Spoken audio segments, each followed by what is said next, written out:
For decades, the Iranian economy relied on a single, massive resource. Millions of barrels of crude oil were pumped out of the desert every day, processed in massive complexes like this one, and shipped across the globe.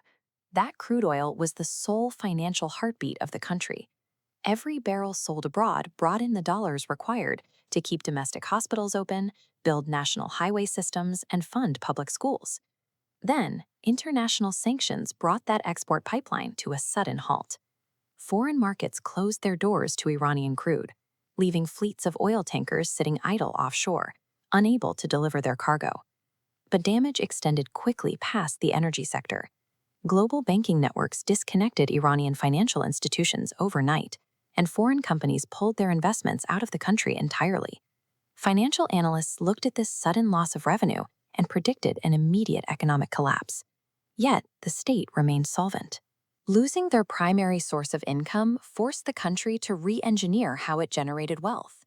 The first shift required rethinking the oil itself. If raw crude was too heavily sanctioned to sell, the solution was to manufacture the secondary products that raw crude is used to make, a strategy known as value addition. This massive industrial pivot required power. While oil exports dropped, engineers tapped into enormous underwater natural gas reserves. This fuel, processed in sprawling domestic facilities, kept the national power grid running while the export strategy shifted. Instead of pumping raw oil onto a tanker, refineries began breaking that single barrel down into hundreds of distinct specialized chemical products. On an industrial scale, they produced plastics, concentrated fertilizers, and base industrial chemicals. These specific products carry a higher market value and are far easier to sell across diverse global supply chains than raw oil. By cutting off the simple export of crude, the sanctions forced a necessary evolution.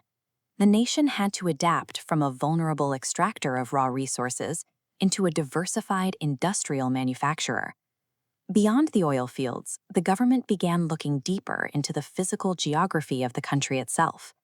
The mountainous terrain held immense, previously underutilized mineral deposits. A rapid expansion of the mining sector turned raw iron ore, copper, and zinc into major revenue streams. Domestic steel production quickly scaled up to become one of the country's most reliable heavyweight exports. The surface of the earth offered another lucrative lifeline. High-demand luxury crops, particularly pistachios and carefully harvested saffron, often traded internationally as red gold, became highly profitable agricultural exports. Even the country's position on the map was monetized. Sitting directly between Central Asia, the Caucasus, and the Middle East, the government utilized its border crossings and railway systems to collect transit fees on international cargo moving across its territory. The state was no longer relying on a single vulnerability. By extracting a wide variety of resources and charging for geographic access, they built a complex web of income streams that could withstand targeted international pressure. Yet exporting different physical goods didn't solve a severe domestic problem. The government had previously used oil profits to subsidize state operations, and they suddenly had to figure out how to pay their own bills with near-zero foreign energy revenue. The solution was an aggressive expansion of domestic tax collection. The financial burden shifted directly onto local businesses and professionals, creating a stable, though locally unpopular, internal revenue base. Simultaneously, the cutoff from foreign imports forced a push towards self-sufficiency. Cut off from global brands, local factories rapidly scaled up their production to manufacture their own automobiles, pharmaceuticals, and household appliances. This domestic focus fueled a vast service economy. Millions of citizens continued working in retail, software engineering, and healthcare, operating entirely within an enclosed internal market. True stability came from this inward turn.